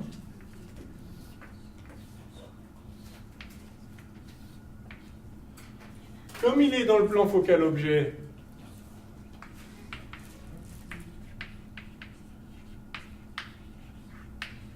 il va ressortir comme un faisceau parallèle, mais parallèle dans quelle direction?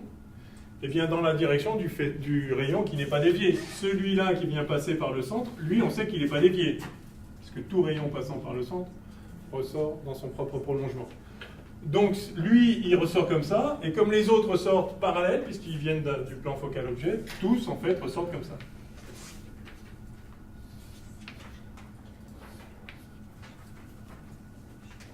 Yes. Alors, on peut faire les mêmes constructions pour les lentilles divergentes.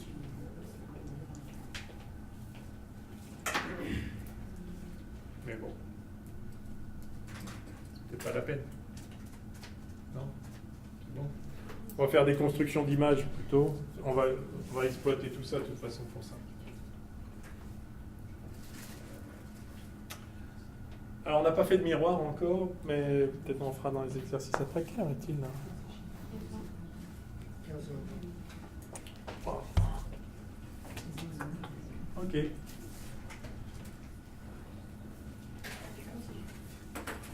Alors, est-ce que vous voulez qu'on passe un tout petit peu de temps pour faire des constructions d'images?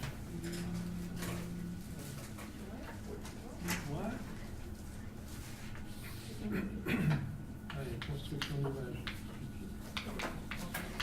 Une fois que vous avez compris le principe, après, il n'y a aucune difficulté. Alors, on va commencer par une lentille convergente.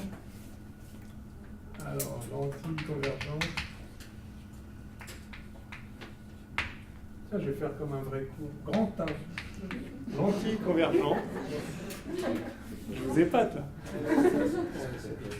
Premièrement, Après, il faut le tenir jusqu'au bout. Ça. il faut le tenir, ça va être dur. Alors. Du coup, autant pas commencer. Ouais, d'accord. Donc, objet réel.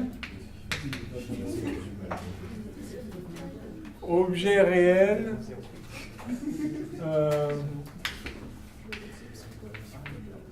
À gauche du foyer. Du foyer objet.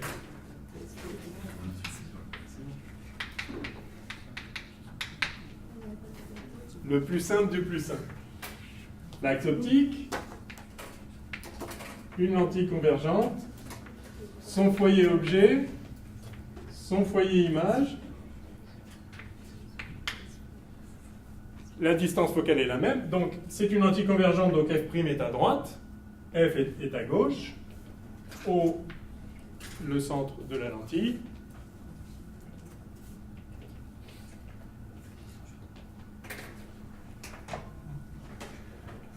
Et on va prendre un objet donc réel, donc du côté objet, et j'ai dit à gauche du foyer, A, B. Donc objet orthogonal à l'axe. On va utiliser bien sûr la propriété d'aplanétisme. Donc si on a l'image de B, on sait que, qu'on va appeler B', on sait que l'image de A, A', sera le projeté orthogonal de B' sur l'axe. Alors, où va se trouver B'? On va tracer tout un tas de rayons, là, enfin pas tout un tas, on va tracer... En fait, il suffit de 2 rayons pour avoir... Comme on sait que c'est un problème qui, dans les conditions de Gauss, est stigmatique, si on a 2 rayons qui se croisent quelque part, on sait que tous les autres se croiseront au même point, et ce sera l'image du point cherché. Donc, quelle est l'image de B? On a 2 rayons, on a 3 rayons en fait remarquables, faciles à tracer, puisqu'on connaît, on sait par où ils vont passer. Le premier, c'est celui qui passe par O, qui ne sera pas dévié. Bon, ce rayon, sauf que si j'avais fait ça droit, ce serait à peu près, voilà. Donc ce rayon, c'est sûr, il n'est pas dévié. Après, il y a 2 autres rayons remarquables. Il y a celui qui est parallèle à l'axe avant la lentille. Celui-là, à coup sûr, il va sortir par F', puisque un faisceau parallèle à l'axe vient converger sur F'.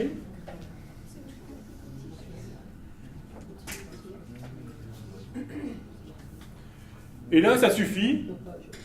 Dès lors qu'on a 2 rayons passant par B qui passent par ce point, on sait que ceci n'est rien d'autre que B', puisque le système est stigmatique de façon approchée. Et par conséquent, par aplanétisme, comme l'image d'un objet orthogonal à l'axe est une image orthogonale à l'axe, eh bien A', c'est forcément le projeté orthogonal de B' sur l'axe. Et voilà, on a tracé le... Alors, il y a un autre rayon remarquable qu'on aurait pu tracer. Oui? Oui, voilà. Il peut y avoir le rayon qui passe par F. Alors, celui qui passe par F, par définition, il va ressortir orthogonal à l'axe. Et si le dessin est bien fait, ça marche. Alors, donc il y a 3 rayons qui sont complètement triviaux à tracer. 2 suffisent. Vous prenez n'importe lesquels. Celui-là, celui-là, celui-là, celui-là, celui-là, celui-là. Voilà. Et ça va marcher. Pour être bien sûr, faites les 3, et puis comme ça évite, si jamais vous avez fait une erreur sur l'un, vous le détecterez tout de suite, mais bon.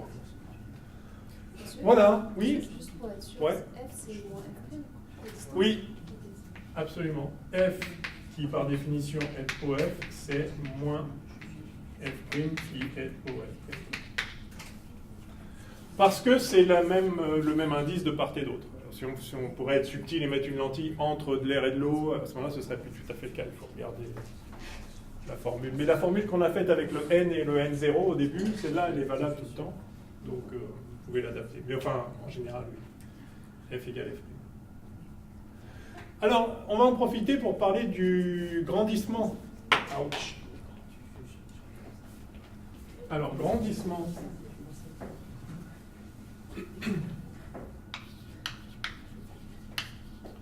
Donc là, c'est petit b. Grandissement transversal. Par définition, alors, parfois on note gamma, par définition, c'est A'B' sur AB.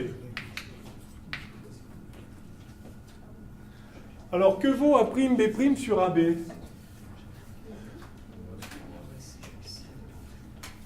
Alors, oui, j'ai pas introduit cette notation. On appelle souvent petit p, par définition, OA, P' OA'. En fait, donc c'est la position des différents éléments avec origine au sommet. Et donc la formule de conjugaison, c'est 1 sur P' moins 1 sur P égale 1 sur F'. Ça, c'est la formule de conjugaison qu'on a démontrée une fois pour toutes. Pour n'importe quel type de lentille, c'est toujours vrai. Ça dérive de la mise en cascade de 2 dioptres. Donc ça, on l'a démontré proprement, il n'y a pas à y revenir. Alors, que vaut A'B' sur AB? Bah, ça se lit sur la figure, parce que c'est Thalès. Si vous prenez le rectangle, le triangle vert, là, vert avec l'axe, celui-là, là, bah, vous voyez que ça sur ça, c'est égal à ça sur ça. Plus exactement, si vous préférez voir avec des angles, si vous trouvez que Thalès c'est un peu daté, si vous appelez ça l'angle, je sais pas, alpha, ou θ, θ. Vous avez tangente θ qui vaut A'B' sur OA', et vous avez tangente du même θ qui vaut AB sur OA. D'accord ? Je vais l'écrire comme ça si vous voulez. Alors, il faut que je l'oriente, le θ, je pars de l'axe. D'accord ? Donc, tangente θ, c'est A'B' sur OA', mais c'est aussi AB sur OA. Et par conséquent, j'ai le grandissement gamma A'B' sur AB qui vaut OA' sur OA. Ou si vous préférez, P' sur P. Donc voilà la formule du grandissement transversal par une lentille.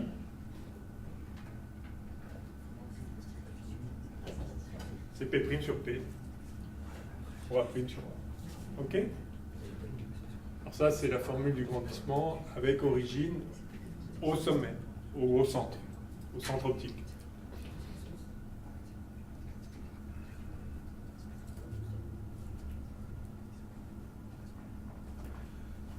Alors parfois, on préfère écrire les relations de conjugaison avec origine au foyer.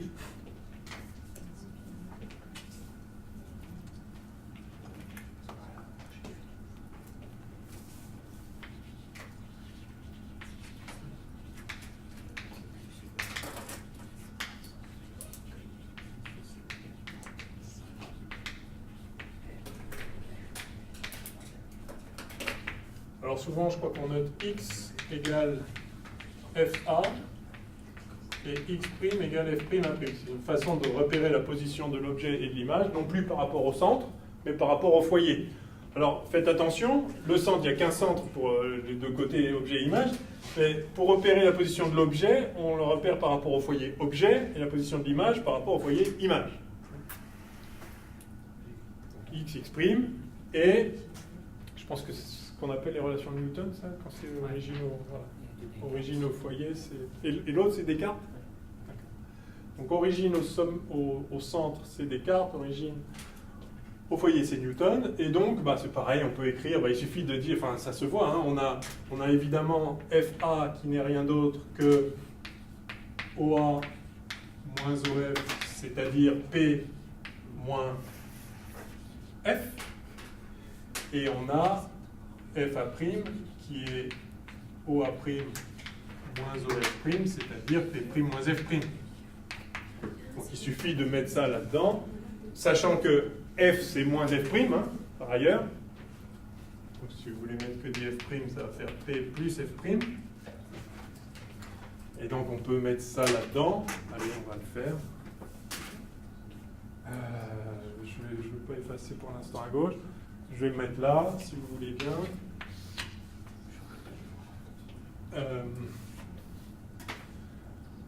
Donc, alors j'ai 1 sur, donc P', c'est X' plus F',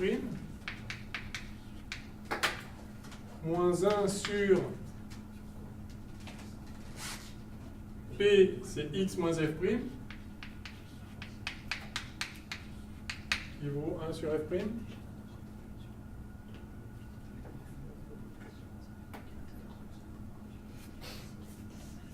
Et donc,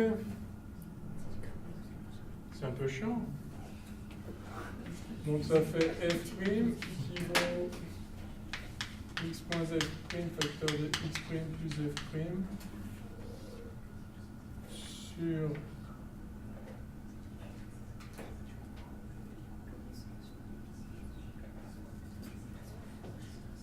X moins X' moins 2F'. Il n'y a pas mieux que ça?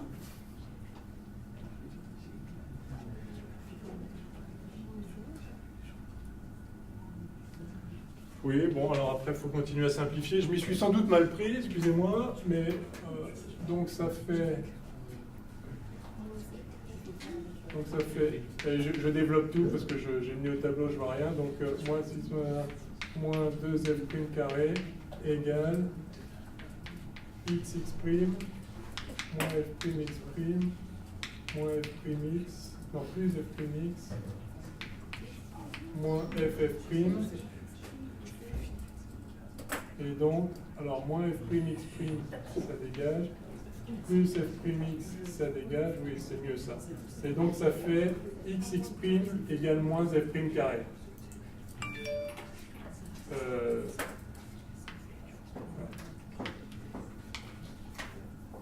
Xx' égale moins F' carré. Voilà. OK?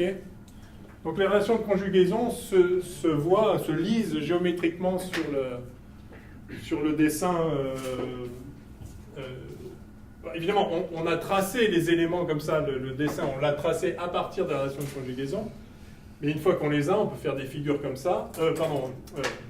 Une fois qu'on a les foyers, la notion de foyer, on peut faire des figures comme ça et lire les différentes grandeurs. Donc pour le grandissement, on a trouvé P' sur P. Ça, c'est juste en remplaçant, en changeant, en introduisant X' ici et X là. Voilà la formule de conjugaison donc, de Newton avec origine au foyer. Et le grandissement à la Newton, le grandissement avec origine au foyer et non pas au centre, eh bien, c'est toujours, évidemment, par définition, gamma, c'est toujours A'B' sur AB. Et là, vous voyez que A'B', c'est cette distance-là. Et donc, A'B' sur AB, c'est ça sur ça. D'accord? En Thalès, c'est-à-dire la tangente de cet angle-là, c'est ça sur ça. Et la tangente du même angle, c'est ça sur ça. Donc, A'B' sur AB, c'est FO sur FA.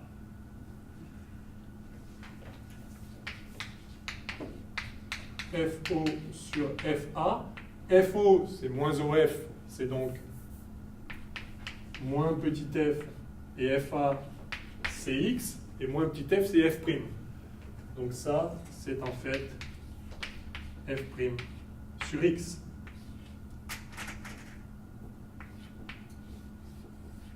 Yes? Donc, parce que j'ai dit que c'était ça sur ça. Mais j'aurais pu dire aussi que c'est A'B' sur AB. AB est ici. A'B' sur AB, du coup, c'est X' sur F'O, c'est-à-dire moins F'. Où gamma égale Ah, non, je vais faire ce qu'il fallait pas. J'ai dit que c'était x' sur moins f'. Donc moins x' sur f'. Voilà l'autre façon d'écrire gamma. Et de ces deux façons, on lit géométrie. De ces deux façons, on retrouve ça. Enfin, j'espère. Si ça est égal à ça, on a bien x' qui vaut moins f' carré. Donc vous pouvez retrouver la formule de conjugaison de Newton sans jouer à ce petit jeu algébrique qui n'est pas compliqué, mais enfin qui est juste inutile du coup, en regardant simplement les deux expressions du grandissement, ça sur ça ou ça sur ça. Donc voilà, en formule de Newton, avec origine au foyer, vous avez le grandissement qui vaut f' sur x, et x ou bien moins x' sur f', d'où on tire de façon directe la formule de conjugaison origine au foyer. Ok ? Alors surtout, n'apprenez pas ça par cœur, hein, parce que vous êtes sûr de vous tromper entre les signes, lequel est en haut, lequel est en bas. Ça se lit sur la figure. Il y a vraiment le grandissement, c'est ça sur ça. Donc c'est ça sur ça. Enfin, c'est d'accord. Vous écrivez la formule et enfin vous faites la figure et ça se lit dessus. Il y a surtout pas apprendre ça par cœur. Vous allez vous encombrer l'esprit pour rien. À moins que vous soyez un génie de la mémoire, mais je doute, hein, parce qu'entre le f' sur x ou moins x' sur f', bon courage. C'est bon? On passe au petit 2. Objet réel à droite du foyer. Allez. Alors, les formules là, de grandissement, etc., elles sont valables quelle que soit la position de l'objet, hein, parce qu'on pourrait tout tirer algébriquement de la formule de conjugaison qui est ce qu'elle est. Hein. Donc, sur cette construction-là, tout se lit très bien sur la figure. Mais ça, donc, je ne vais pas le refaire pour chaque construction, mais ce sera évidemment valable dans tous les cas. Alors, objet réel avec... Donc dire qu'il est à droite du foyer, ça veut dire que P est plus grand que F. Les deux étant négatifs.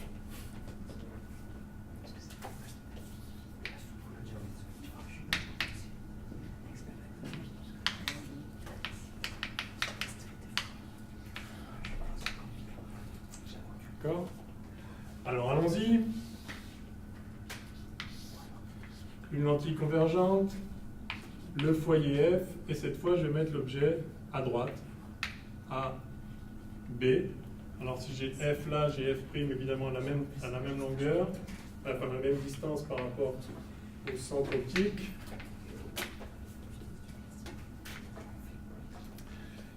Et on va tracer les rayons. Alors 2 suffisent, on va en prendre 3 parce qu'il y en a 3 évidents. Alors, celui qui passe, je vais essayer de garder les mêmes couleurs, le vert qui passe par le centre qui n'est pas dévié, le jaune qui est parallèle à l'axe et qui sort par le foyer image. Alors, ouais, j'ai du mal à faire des droites données au tableau et sans règle, mais bon. Et le rouge qui passe par le foyer objet, alors évidemment vu que l'objet est à droite du foyer, il ne passe pas pour de vrai le rayon, mais son prolongement il passe, donc le rayon qui viendrait du foyer vient taper sur la lentille. Ouais. Et celui-là ressort parallèlement à l'axe. Donc normalement, si le dessin est bien fait, ces 3 rayons se coupent en un même point, qui est le prolongement, qui est le prolongement de tous, et qui est quelque part par là-bas. Ça a marché?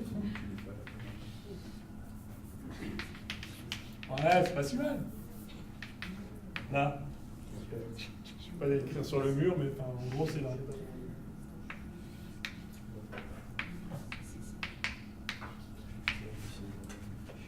Ok ?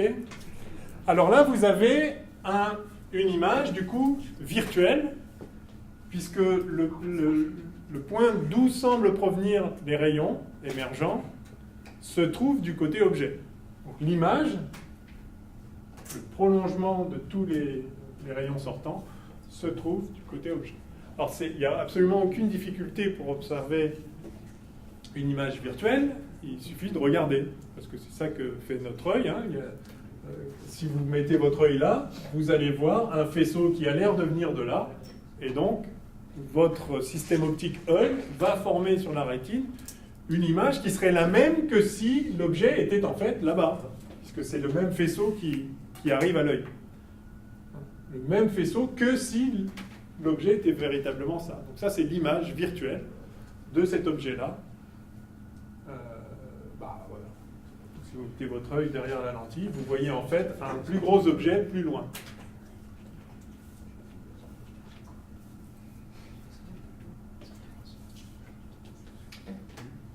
Yes. Si en fait l'objet est directement sur le foyer objet, alors ça va faire une image à l'infini.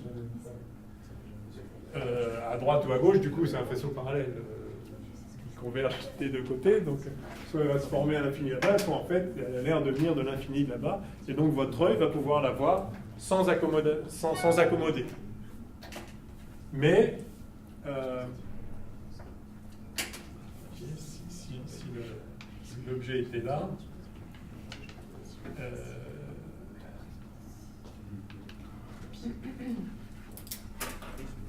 enfin bref, je ne vais pas faire les deux sur le même. Ok. Alors on fait un objet virtuel. Troisièmement,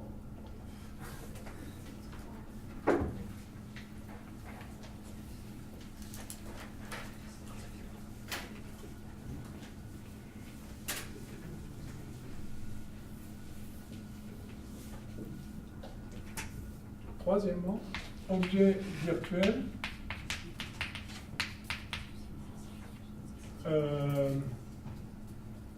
Objet virtuel, donc ça va être un P positif, et on va le mettre, on le met plus grand ou plus petit que la surface focale, que la distance focale image? Plus grand? Ok. F', donc je mets un objet virtuel au-delà, AB, c'est l'objet. Donc j'ai F' ici, je vais avoir F là. Alors comment on fait un objet virtuel? Simplement en faisant... un objet virtuel, c'est forcément l'image de quelque chose. C'est-à-dire, vous avez par exemple je vais le faire là. Vous avez une première lentille, donc votre objet initial, mettons, c'est un vrai objet. Vous mettez un objet là. Cette lentille-là va en faire une image quelque part, appelée B'.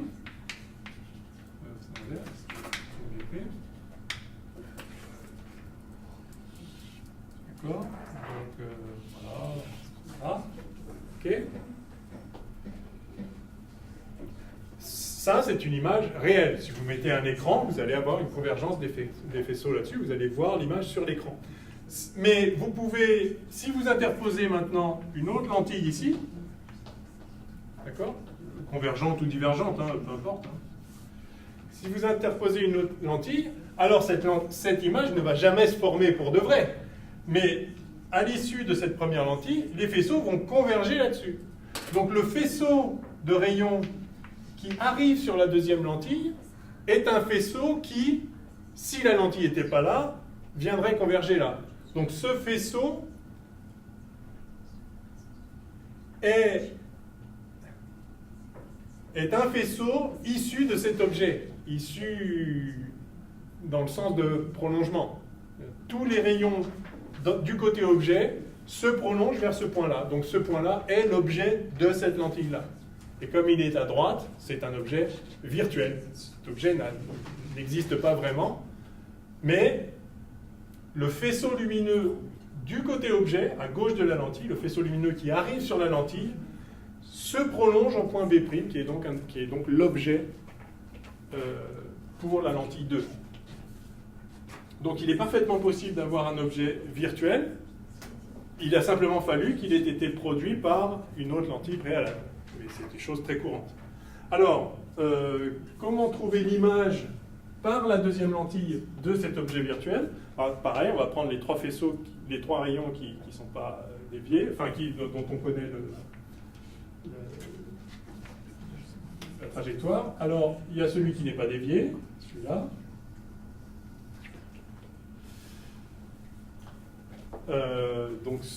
Donc le faisceau qui allait converger, alors évidemment cette partie-là est en pointillé, hein. Ça c'est le faisceau qui allait aller sur B, mais on a mis la lentille. Donc celui-là, ben voilà, bah oui, non, du coup il y va vraiment. Enfin, il y va en émergeant, il y va.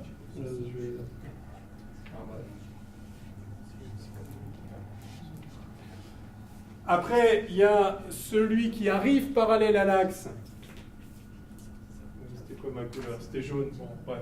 Donc celui qui arrive parallèle à l'axe et qui passe par l'objet, par B, qui serait passé par B. En fait, comme il arrive parallèle à l'axe, il ressort en passant par le foyer image. Et donc, voilà ce qu'il fait en fait. La lentille convergente le dévie vers l'axe. Et donc ça suffit, on sait déjà que l'image sera ici. Donc on aura une image réelle, A', B', à cette intersection. Alors on peut tracer le troisième pour le fun. Donc c'est le rayon qui passe par F, le rayon qui passe par F et par B.